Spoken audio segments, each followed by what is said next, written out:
damn it. Hey, what's going on, y'all? Welcome to a special edition of the TajLongino Show podcast. I got a special guest.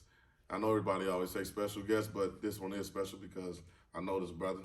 I know this man. He's trained me personally. And so I only felt it was right to sit down with him and let's do a conversation about health and fitness. Let's get down deep into why people need to, not only why, but how, what kind of trainer you need, what to look out for, just everything in a nutshell. So I want to welcome Ryan Coleman. What's up, y'all? Omni Fitness. Man, and our first encounter actually wasn't probably the most pleasant for Taj. So it was a mutual friend of ours. He brought him in to come work out with me. And it was one of our advanced sessions, and Taj he wasn't there yet, what I mean? And I kept reinforcing. I'm like, yo, Taj, we could set up another day, have you come in, but he's a Gemini, so very headstrong. And We ain't no punk, nigga. We ain't about to just, fuck that, come on, let's get it. You thought you weren't punk. Yeah. He thought he wasn't until he got humbled.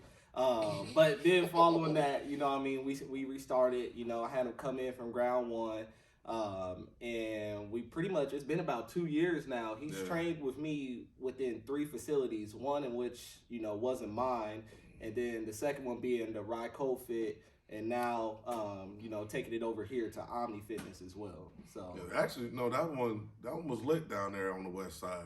On the west side, it was.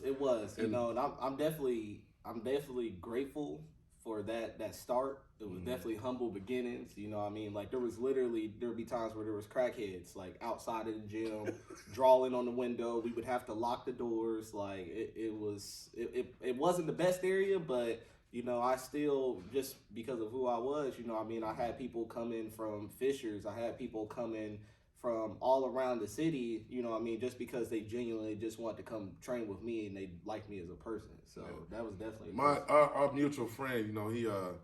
He's fit, and I said, I gotta do something. I have a couple things that are hindering me health wise. So I said, okay, it's time. Let's go over here and see what's up. And the day I went, I think the first day I went was a mistake. I had just left McDonald's. It smelled like French fries. Literally, he was sweating French fry oil. I was like, man, I'm gonna eat this. I gotta eat. I gotta eat. Go to work. So shit. I said it ain't gonna be too much of nothing. I forgot what workout we did that day, but I think I was lifting heavy. I was doing. So I said, no, what the fuck is this? And I ended up with a serious headache that day. I ended up with a serious headache. But yeah, so I learned fast. You gotta come in. When you're working out with him, you gotta be prepared. So I had to let him know, you gotta start me out slow. I'm a beginner. You gotta take me all the way back. I can't do all this. I don't need all this right now. But yeah, that was fun, man. It was even though it was, they pushed me to my limit. It was cool. It was cool. Yeah. It was cool. So before our mutual friend connected us, I didn't know anything about this man. I never met this man a day in my life. But from the moment I met him, he just had that spirit. He had that personality. He was cool, and I trust him. And I've been with him ever since. And I'm loyal. So he takes care of me when we come here in the gym, and I'll do my part. So I want to take people back though. For everybody doesn't know who Ryan Coleman is, and how you went from that to Rocco Fitness and to now to Omni Fitness. Give them the backstory of what got you. What was that moment where you changed your personal life, and then knowing that you could change other people's lives?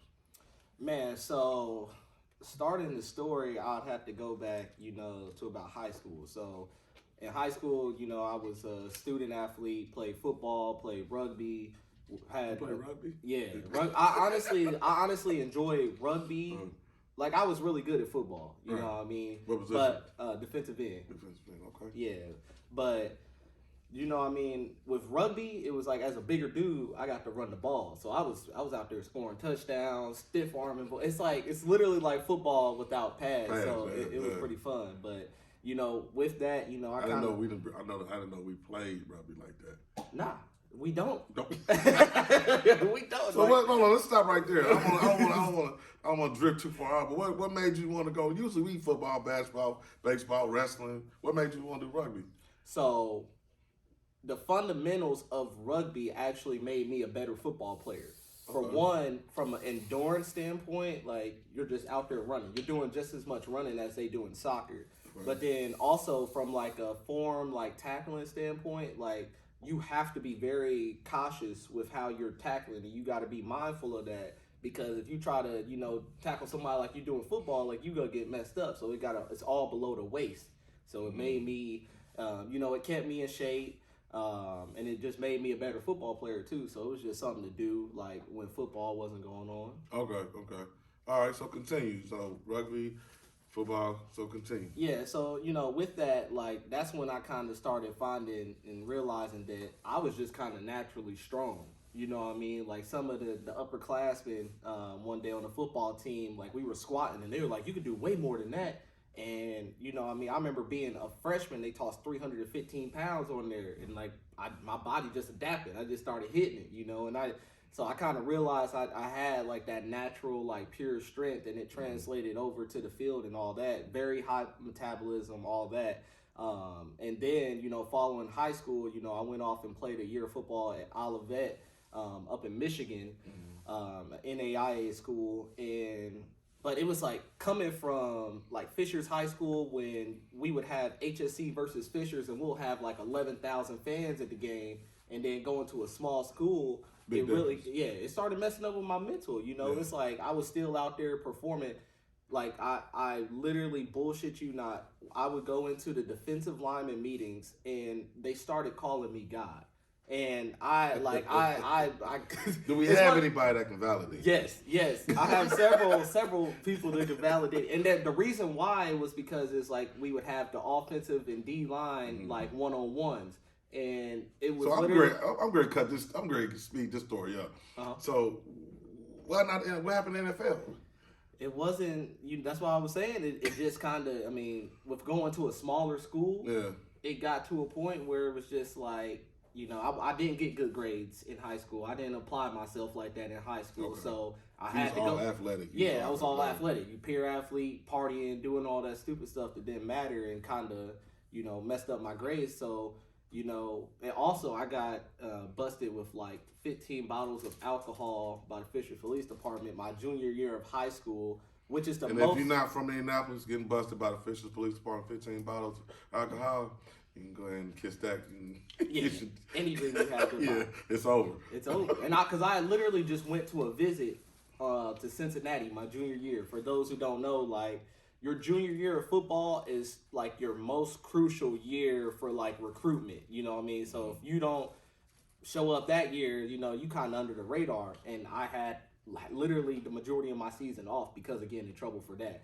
So it was just like, it just, with going to the smaller school and all that, it started messing with my mental, and, I ended up finding a girl before I left, and it was that raw puppy love, and it was like, part of me wanted to come home to be with her as well, you know what I mean? So I pretty much, just kind of gave all that up, just put football on the back burner. Honestly, it's still one of my biggest regrets to this day, but I kind of, I let it go. I moved on from it, but it's still because you still work out like you trying out for the Colts. Because it was like, dog, I had the coaches come in, like, as my mom came and was picking me up from school, they were begging me to stay.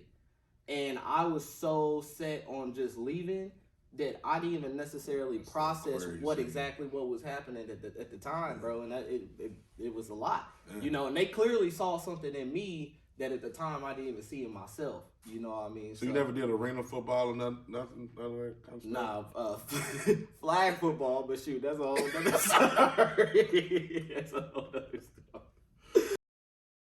The TajLongino Show.